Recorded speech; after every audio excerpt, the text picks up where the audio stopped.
take advantage of a strong corporate culture, you have to think of some prerequisites. Just a few, but they are crucial. First prerequisite is that you need an integrated approach, which means that you have your vision with mission and strategies, you have your organization with your organizational structures and the processes defined. And integrated means that you have values really supporting the structure you're living in or your vision. And as said, you might have the same values as other organization has. That doesn't really matter. The difference comes in when you start living it and when you have a corporate culture which is strongly linked to those two aspects.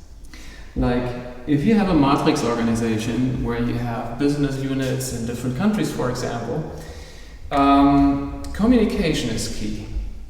But how am I supposed, as part of the organization, to know that you have an information I don't have? So I cannot ask you. So you would have to be open, you have to take the initiative and let me know that you have information which might be interesting and relevant for me. So this kind of proactive communication can be a value which you really need to make this work for you.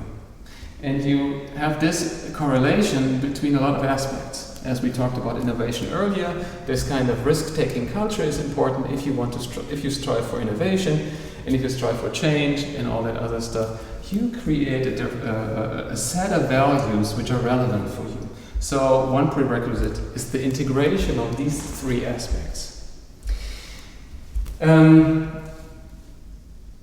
Second prerequisite is that you have to be pretty serious about it.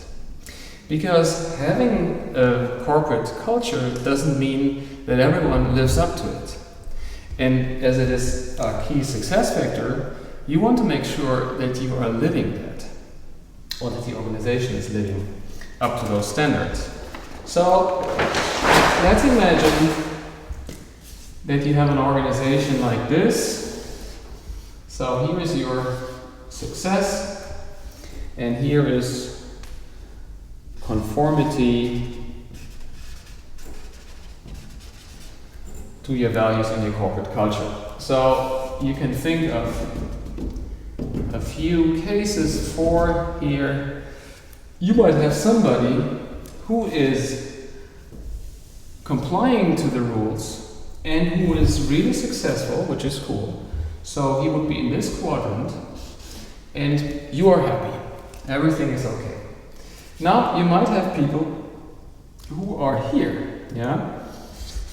A little flash, where they are not living up to the values you want. So you are not interested in silo thinking. You want somebody with an overall felt responsibility, for example, and he's not living up to those values and he's not performing.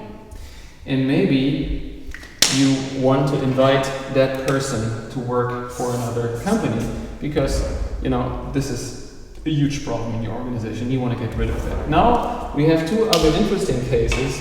One is somebody who is living up to the corporate culture and the values, but who is not performing. So what do you do with that guy? It's difficult. Usually, and this would be my recommendation too, you try to coach and develop that person into that quadrant, saying, well, you are the right guy basically, maybe you don't know how to do it, and I'm supporting you in becoming more successful. So you are developing that person into the upper right quadrant. And the last, and that's probably the most important or most interesting question, so what do you do with somebody who is not living up to the values, who is egocentric, who is treating the people badly, but who is delivering results, like a sales rep, who is really interacting with his team badly, but he is, you know, successful. He is delivering the results. What do you do with that kind of person? And as said, as culture is a major success factor, you don't want to play around. You have to be serious, which means that in those cases you have to sanction people in the positive way, like, in this case, for example, saying you did a great job, thank you very much. Maybe it has a consequence for payment and for compensation, but in this case you might want to sanction it in a negative way, and you could say, fire to inspire and hire for attitude. Because if you don't do this, the organization will instantly see that you're not serious about it, and that the culture, which is so relevant for you, is just something for the weak. Now, talking about prerequisites, after those first two, the integration part and that you take it seriously, the third would be that you make it a real guiding culture, that people know what you are expecting from them, because those values are kind of abstract. But how do you do that in regular work, under stress and under pressure? And there is one way to do it, and you might have others, but this is the one I would like to show you. It's pretty simple. You might ask your team or your leaders, so what are the tasks you're working on? Like, what are the important ones, or what are the ones who are really frequent? Maybe both, important and frequent.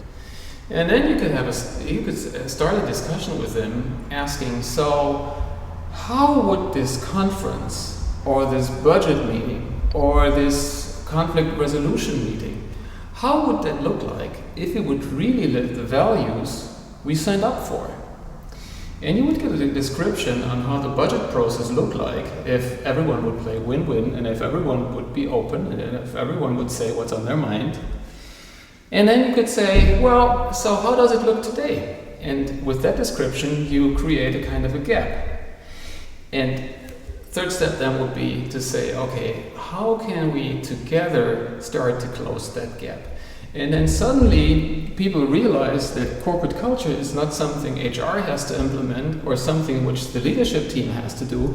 It becomes guiding in their daily work practice. Let's imagine that we take the corporate culture seriously, and that we really want to live it, and that we really want to benefit from it. What would we do? What would we do?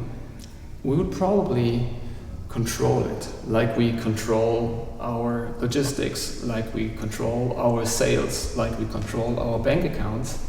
And we would create a controlling circle comprising the planning, the doing, the checking, and the correcting or the acting. Question would be for a manager now, how do I check my corporate culture? And don't worry, there are cool tools out there due to the internet and the smartphones. You can easily measure real time with a tremendous transparency how and in what parts of the organization your corporate values are lived or not lived. And you can take this as a source for intervention. Even better if you make them, the organization, become aware of it and take their own measures to close the gap between what was planned and what is lived in an organization. Last but not least, remember what we said about controlling, even though it sounds some kind of counterintuitive, because how do you measure those softer parts of leadership and collaboration and communication? But there are cool tools out there, as I said. You'll make it happen, and as you know, check it or forget it.